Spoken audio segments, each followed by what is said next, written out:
स्वागत छ भाइ बहिनीहरूलाई नेपाल अनलाइन स्कुलमा। आजबाट हामी नयाँ टपिक सुरु गर्न गइरहेका छौँ, सोल्युसन। सो क्लास 7 को साइन्समा रहेको सोल्युसन टपिकमा तपाईहरुले पढ्नुपर्ने कुराहरू जति पनि छन् हामीहरू सबै हेर्नेछौँ र थ्योरीको कुराहरू चाहिँ हामी सबै भ्याउनेछौँ आज। सो जस्तै सोल्युसन, अब हामीहरूले यो भन्दा पहिले पनि सोल्युसनको कुरा गरेका थियौँ। सोल्युसन भनेको सोल्युसन जस्तै सुगर सोल्युसन कस्तो हुन्छ थाहा पाइसकेका छौँ। त्यसपछि आएर अल्कोहल सोल्युसन, यस्ता धेरै कमन टाइप्सका सोल्युसन्सहरू चाहिँ हामीले धेरै हेरिसक्यौँ। सो यी सबै चाहिँ हामीहरूका जति पनि मैले सोल्युसन भने यी सबै चाहिँ हामीहरूको होमोजिनियस मिक्सरमा पर्ने सोल्युसन्सहरू थिए हैन। सो हामीहरूको सोल्युसन भनेको चाहिँ के हो त? सो हामी फर्स्ट अफ अल त्यतातिर जान्छौँ। जस्तै सोल्युसन भनेको चाहिँ एउटा होमोजिनियस मिक्सचर हो अरे। होमोजिनियस मिक्सचर हो रे, दुई या दुई भन्दा बढी सब्स्टेन्सलाई मिक्स गरेर बनाइएको सोल्युसन, मिक्स गरेर बनाइएको। र यसमा पनि हामीहरूको लिक्विड लिक्विडमा मिलाइएको हुन सक्छ, सोलिड लिक्विडमा मिलाइएको हुन सक्छ र लिक्विड लिक्विडमा पनि मिलाइएको हुन सक्छ। सो होमोजिनियस मिक्सचर, होमोजिनियस भन्ने बित्तिकै हामीहरूको अभियसली सोलिड लिक्विडमा मिलाउँ चाहे लिक्विड लिक्विडमा मिलाउँ, अभियसली तिनीहरूलाई हामीहरूले हेरेर छुट्याउन सक्ने छैनौँ। सो हामीहरूको यहाँ सोल्युसन सोल्युट प्लस सल्भेन्ट हो। सोल्युसन भनेको के भयो त? सोल्युट प्लस सल्भेन्ट। अब हामीहरूको यहाँ सोल्युट भनेको के हो, सल्भेन्ट भनेको के हो, हामी एकैछिनमा हेर्नेछौँ। फर्स्ट अफ अल सोल्युसनले के भन्यो त त्यो कुराहरू लेखौँ। सो हामीहरूलाई सोल्युसनले के भन्छ भने, सोल्युसन भनेको चाहिँ एउटा होमोजिनियस मिक्सचर हो अरे। A solution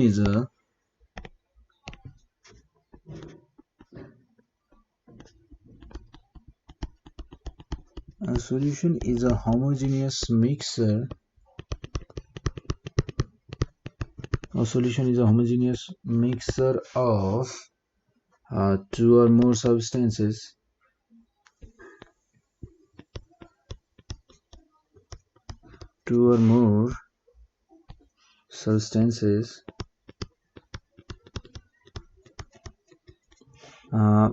that can be formed by mixing, that can be formed by mixing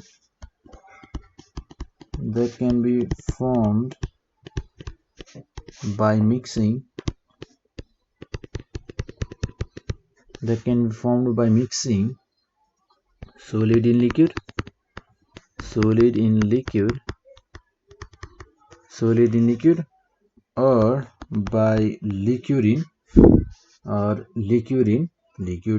or by liquid in liquid.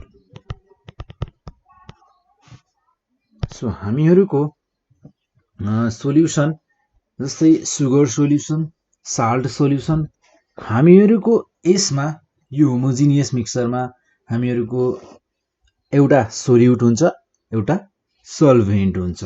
So हामीहरूको सोल्युसनमा के हुने भयो त? एउटा सोल्युट हुने भयो। सोल्युसनमा कुनै पनि सोल्युसनमा एउटा सोल्युट हुने भयो और एउटा सल्भेन्ट हुने भयो।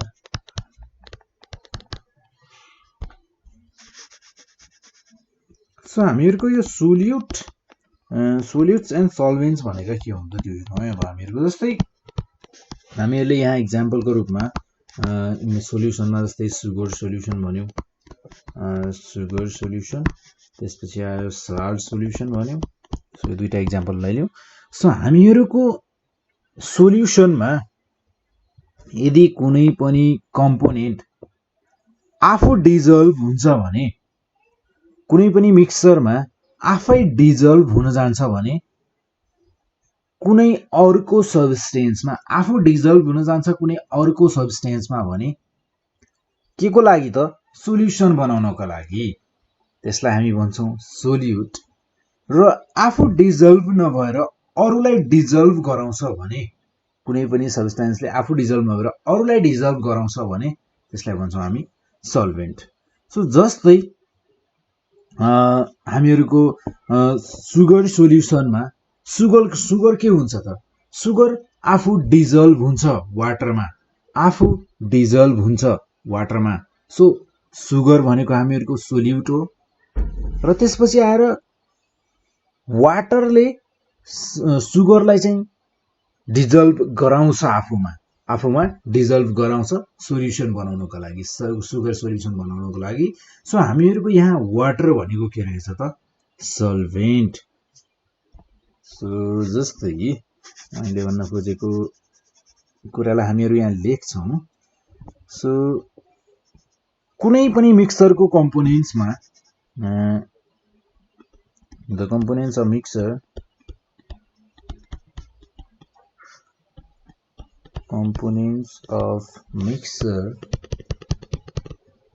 the components of mixer which get dissolved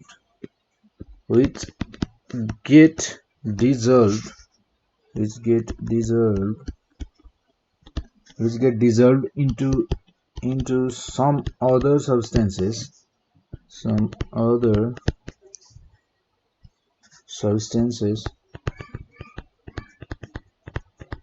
which get dissolved into some other substances to form a solution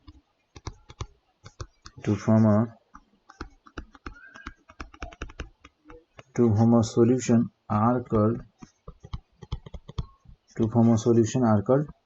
solutes। यिनीहरूलाई के भनिन्छ त सोल्युट्स भनेर भनिन्छ। र त्यसै गरी हामीहरूको सब्स्टेन्स मैले यहाँ सिधै द सब्स्टेन्स देखि लेखेँ। The substances which dissolve solutes solute जसले सोल्युटलाई डिजल्भ गराउँछ। अब सोल्युट भनेको हामीहरूको जस्तै सुगर सुगर सोल्युसनमा साल्ट सोल्युसनको कुरा गर्ने हो भने हामीहरूको साल्ट भनेको के हुने भयो त सल्भेन्ट हुने भयो। साल्ट भनेको सोल्युट हुने भयो, आर कल्ड सल्भेन्ट्स। सो हामीहरूको यति कुराहरू बुझ्यौँ भने जस्तै इक्जाम्पलको रूपमा हामीहरूको सुगर सोल्युसनमा हामीहरूको सुगर भनेको के हुने भयो त सोल्युसन। सो यसमा हामीहरूको सुगर भनेको सोल्युट र त्यसपछि आएर वाटर भनेको के हुने भयो त सल्भेन्ट।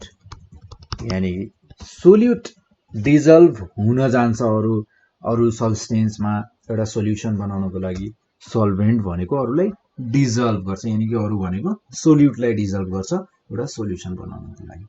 सो हामीहरूको सोल्युसनको पनि टाइप छ अब यहाँ। सो जस्तै अमाउन्ट अफ सोल्युट बढी छ कि कम छ, सल्भेन्ट बढी छ कि कम छ भन्ने आधारमा चाहिँ हामीहरूको यहाँ यही सोल्युसन्सहरू छन्। जस्तै हामीहरूको टाइप्स अफ सोल्युसन भनेका टाइप्स अफ सोल्युसन छन्। हामीहरूका 3 टाइप्स अफ सोल्युसन छन्। सो हामीहरूको 3 टाइप्स अफ सोल्युसनमा फर्स्ट टाइपमा हामीहरूले राखेका छौँ सेचुरेटेड सोल्युसन।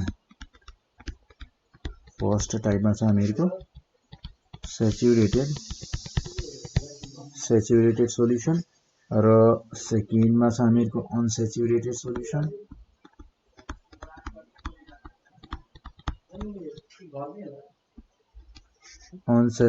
सोल्युसन। र त्यसपछि आएर हामीहरूको थर्ड टाइपमा छ हामीहरूको सुपर सेचुरेटेड सोल्युसन। थर्ड टाइपमा छ हामीहरूको सुपर सेचुरेटेड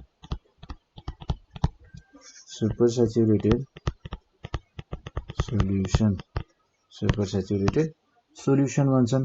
सो अब हामीहरूको पालै पिलो गरेर हामीहरू अनसेचुरेटेड सोल्युसन भनेको कस्तो सोल्युसनलाई भन्ने, अनि त्यसपछि आएर सेचुरेटेड सोल्युसनलाई कस्तो सोल्युसनलाई चाहिँ अनसेचुरेटेड सोल्युसन भन्ने र सुपर सेचुरेटेड सोल्युसन भनेको चाहिँ कस्तो सोल्युसन हो, हामीहरू तिनटैको बारेमा हेर्नेछौँ। सो हामीहरूको फर्स्ट अफ अल हेर्छौँ हामी सेचुरेटेड सोल्युसनको बारेमा है, होइन त। सो हामीहरूको सेचुरेटेड सोल्युसन भनेको कस्तो हुने भयो त सेचुरेटेड सोल्युसन। हामीहरूको सेचुरेटेड सोल्युसन भनेको कस्तो सोल्युसन भने जस्तै हामीहरूले एउटा ग्लासमा पानी लियौं भने एउटा ग्लासमा पानी लियौं जस्तै ग्लासमा एउटा फिक्स्ड अमाउन्ट अफ पानी लियौं त्यसमा हामीहरूले अब एकचोटि पानी लिइसकेपछि पानी थप्न पाइएन र न हामीहरूले त्यो टेम्परेचर पनि घटाउन बढाउन पाइएन त्यो गिभन पर्टिकुलर टेम्परेचर अब हामीहरूलाई यहाँ सर्टेन टेम्परेचर लिइसकेपछि हामीले त्यो टेम्परेचरमा नै गर्छौं सो मैले एउटा 1 स्पुन चाहिँ पानी यसमा थपे डिजल्भ भयो 2 स्पुन थपे डिजल्भ भयो र हामीहरूको 3 स्पुन थपे डिजल्भ भयो अब हामीहरूको यो सोल्युसनमा 3 स्पुन भन्दा यदि मैले 1 स्पुन या आधा स्पुन थोरै पनि मैले बढी नुन डिजल्भ अब मैले यहाँ थपे भने नि डिजल्भ हुनेवाला छैन भन्नुको मतलब मेरो यो गिभन जुन भोल्युम अफ वाटर थियो यो हामीहरूको गिभन टेम्परेचरमा त्यो सोल्युसनमा अब एक्सेस अमाउन्ट अफ त्यो भन्दा बढी नुन चाहिँ हामीहरूले थप्न सक्दैनौं यदि थप्यौं भने त्यो हामीहरूको त्यसमा हामीहरूले नुनको सानसानो पार्टिकल्सहरु चाहिँ त्यसमा देख्न सक्छौं यानी कि त्यो डिजल्भ हुनेवाला छैन अब त्यसमा यदि हाल्यौं भने पनि त्यसमा डिजल्भ हुनेवाला छैन त्यसमा हामीहरूले नुन देख्न सक्छौं सो हामीहरूको अब एक्सेस अमाउन्ट अफ चाहिँ त्यसमा सोल्युट चाहिँ अब त्यसले डिजल्भ गर्न सक्दैन भने त्यस्तो सोल्युसनलाई चाहिँ हामीहरूले के भन्छौं त स्याचुरेटेड सोल्युसन भन्छौं र हामीहरूको अब जस्तै मैले यसैमा अनस्याचुरेटेडलाई पनि भने जस्तै 3वटा स्पुन भनेको एकदमै ठ्याक्कै रहेछ क्या यो ग्लास अफ वाटर जुन छ नि यसको चाहिँ ठ्याक्कै लिमिट भनेको चाहिँ 3 स्पुन रहेछ यो भन्दा बढी थपेपछि यसमा यसले लिन सक्दैन यसमा डिजल्भ नै हुँदैन यो सोल्युट अब हामीले राख्यो भने डिजल्भ हुँदैन तर 3 स्पुन यसको म्याक्स छ तर मैले यसमा 2 स्पुन मात्र राखे भने नि मेरो यो अनस्याचुरेटेड सोल्युसन भयो किनकि यसको लिमिट भनेको 3 सम्म छ तर मैले यहाँ 2 मात्र राखेको छु भन्नुको मतलब यो मेरो सोल्युसन के छ थाहा छ 2 मात्र स्पुन राखेर मैले तपाईलाई सोधे भने यो सोल्युसन कस्तो हो भनेर सोधे भने र मैले भने 3 स्पुन चाहिँ यसको म्याक्स हो तर 2 स्पुन मात्र राखेको छु भने तपाईले के भन्नुहुन्छ त यो अनस्याचुरेटेड सोल्युसन हो सर भन्नुहुन्छ तर अरु कुरा पनि भन्नुहुन्छ के थाहा छ यो गिभन टेम्परेचरको लागि हो नि फेरि यो सेम टेम्परेचर अहिले जुन टेम्परेचर छ हामीले यो टेम्परेचर मेन्टेन गरिरहेको बेलामा हो र यदि बाइ चान्समा मेरो टेम्परेचर बढ्यो भने चाहिँ के हुन्छ त सो यदि मैले यो सोल्युसनमा हिट दिए भने यो सोल्युसनलाई मान्नुहोस् अहिले यहाँ अनस्याचुरेटेड सोल्युसन छ अहिले 3 स्पुन म्याक्स थियो 2 स्पुन मात्र राखेको छ भनेपछि यो अहिलेलाई के छ अनस्याचुरेटेड सोल्युसन छ यदि मैले यसलाई हिट गराए भने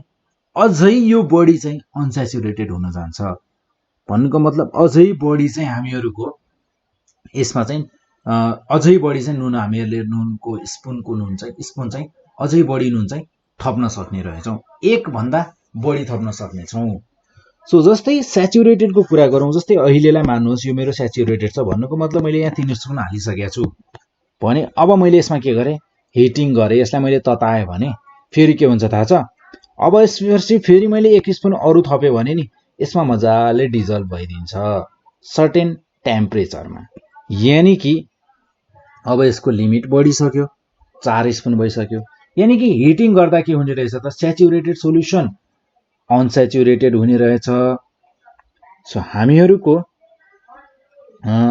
स्याचुरेटेड सोल्युसन के भयो त अनस्याचुरेटेड भयो कसरी हामीहरूको पहिले 3 स्पुन लिमिट थियो मैले यसलाई 3 स्पुन लिमिट हुँदा हिट गर्यो भने त के भयो त यसले त अझै 1 स्पुन बढी लिन्छु भन्छ त अझै म 1 स्पुन बढी पुरै डिजल्भ गराउन सक्छु तिमीहरूले आँखाले देख्नै नसक्ने गरेर डिजल्भ गराउन सक्छु भन्छ भन्नुको मतलब यहाँ त 1 स्पुन एक्स्ट्रा पो थप्नु पर्यो तर म थप्दिन 3 स्पुन मात्रै राखे भने यो के हुन गयो त अनस्याचुरेटेड हुन गयो 1 स्पुन एक्स्ट्रा थप्न सकिन्छ तर हामीले थपेका छैनौं भन्नुको मतलब यो त अनस्याचुरेटेड हुन गयो अब हामीहरूको यहाँ 3 स्पुन यसको म्याक्स थियो तर मैले के गरेको छु 2 स्पुन मात्र राखेको छु यानी कि अनस्याचुरेटेड छ भन्नुको मतलब यो त अझै बढी अनस्याचुरेटेड भयो कसरी यसको त लिमिट अब 4 पुगिसक्यो 3 बाट सो अब हामीहरूको अहिलेसम्म भनेको कुरालाई चाहिँ हामी लेख्छौं सो हामीहरूको स्याचुरेटेड सोल्युसन भनेको के रहेछ त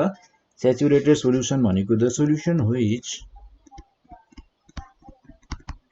solution which cannot dissolve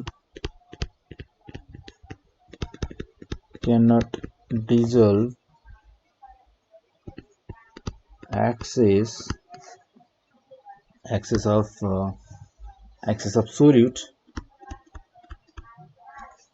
solute at a particular temperature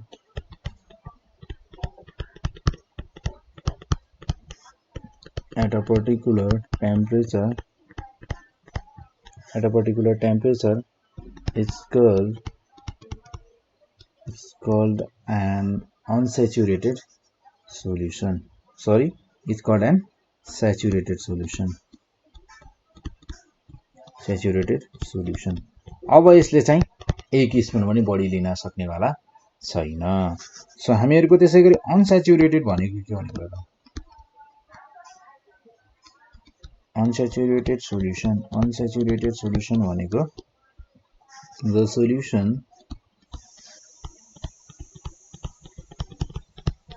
solution which can dissolve excess of solute at a given temperature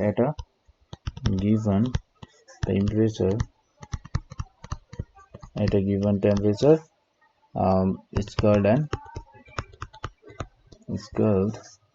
an unsaturated solution.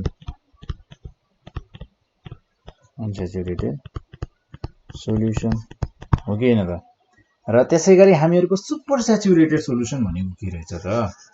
So हामीहरुको super saturated solution हैन। सो सुपर सैचुरेटेड सोलुसन भनेको के हो। हामीहरुको जस्तै अघि मैले के भनेको थिए ग्लासमा हामीहरुको 3 स्पुन राख्दा सैचुरेटेड थियो, 2 स्पुन राख्दा अनसैचुरेटेड थियो हैन। र यदि मैले यो 3 स्पुन भन्दा म्याक्स राखे गिवन टेम्परेचरमा है सर्टेन टेम्परेचरमा, सो त्यो सर्टेन टेम्परेचर गिवन टेम्परेचर हामीहरुको सेम छ। सो यसमा मैले 4 स्पुन राख्यो भने अब मेरो यो सुपर सैचुरेटेड भइसक्यो। यानी कि यसले गर्न नसक्ने काम नै हामीले यसले डिजल्भ गर्न नसक्ने नम्बर अफ साल्ट स्पुन चाहिँ हामीहरुले साल्ट कन्टेन गरेको स्पुन चाहिँ हामीले यहाँ राख्यौं भनिसकेपछि त हामीहरुको सुपर सैचुरेटेड भयो। यानी कि यसमा एक्सेस अमाउन्ट चाहिँ हामीहरुको सोल्युट भइसक्यो। सो हामीहरुको सोल्युसन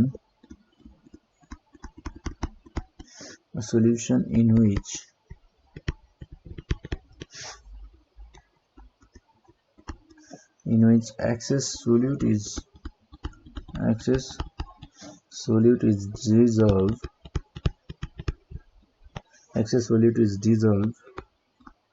then required भन्दा एक्सेस होइन त। हामीहरुको 3 चाहिँ एकदमै रिक्वायर्ड थियो, ठिक्कको थियो, तर हामीले 4 स्पुन राख्यौं। यानी कि 1 स्पुन बढी राख्यौं amount to make a saturated। हामीहरुले खासमा त सैचुरेटेड बनाउन खोजेका थियौं अरे हैन। तर त्यो सैचुरेटेड बनाउने चक्करमा नि 1 स्पुन बढी गएछ के। हो त्यो 1 स्पुन बढी जानु भनेको नै के हो त हामीहरुको सोलुसन चाहिँ सुपर सैचुरेटेड हुनु हो at a given temperature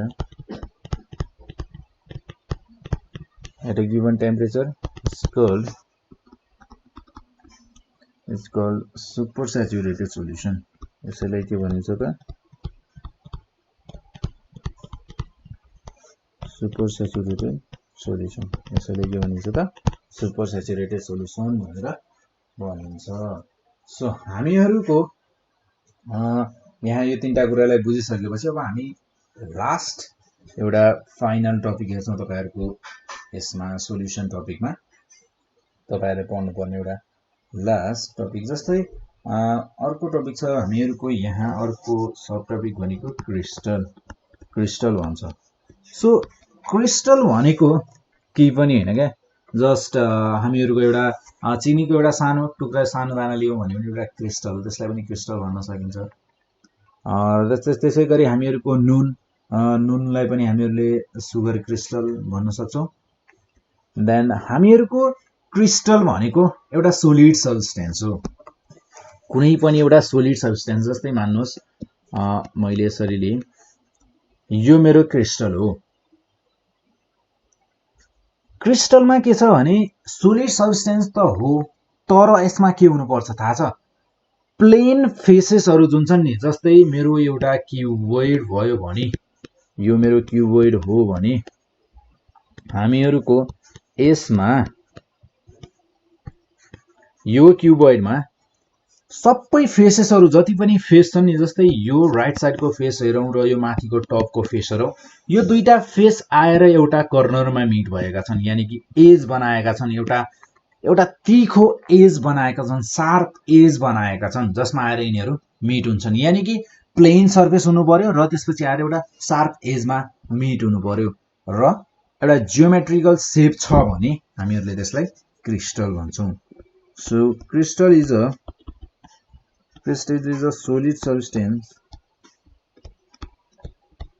solid substance bounded by plane faces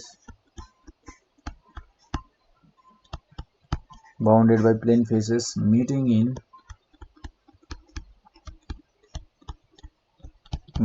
sharp edges and having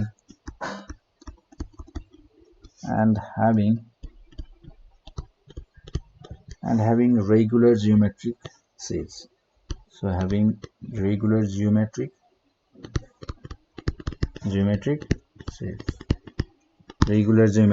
shapes हरु भएको। जस्तै हामीहरुको सुगर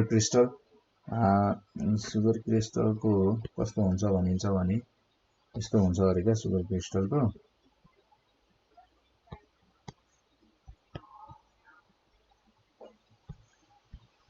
सुगर क्रिस्टलको यस्तो हुन्छ भनिन्छ, यो हामीहरुको सुगर क्रिस्टल।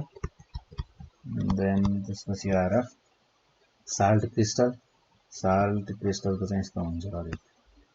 साल्ट क्रिस्टलको चाहिँ यस्तो हुन्छ अरे। त्यसपछि यो चाहिँ यहाँ आएर मिट हुन्छ अरे हैन। यो भयो हामीहरुको salt crystal. Then हामीहरुको alum crystal भनेको यस्तै कस्तो हुन्छ भने यो हुन्छ हामीहरुको एलुम क्रिस्टल। यसलाई के भनिन्छ? Alum crystal. यसलाई भनिन्छ एलुम क्रिस्टल, साल्ट क्रिस्टल र सुगर क्रिस्टल। सो हामीहरुको तपाईहरुले पढ्नुपर्ने सोल्युसन टपिकमा चाहिँ तपाईहरुले पढ्नुपर्ने कुराहरु भनेको यति नै हो। सो हामीहरुको टपिकमा हामीहरुले यहाँ पढे जति तपाईहरुले जुन पनि थ्योरी पढ्यो, हामीहरुले यो थ्योरी तपाईहरुले बुझ्नु भएन भने प्लिज कमेन्ट है। अनि त्यसपछि तपाईहरुले बुझ्नु भएन भने चाहिँ तपाईहरुले भन्नु पर्यो, नेपाल आन्सरमा कन्ट्याक्ट गर्नु पर्यो कि हामीले यो टपिक बुझेनौ भनेर। र त्यसपछि तपाईहरुले बुझ्नु भयो भने चाहिँ लाइक गर्नुस्, शेयर गर्नुस् र कमेन्ट गर्न चाहिँ नबिर्सनुहोस्।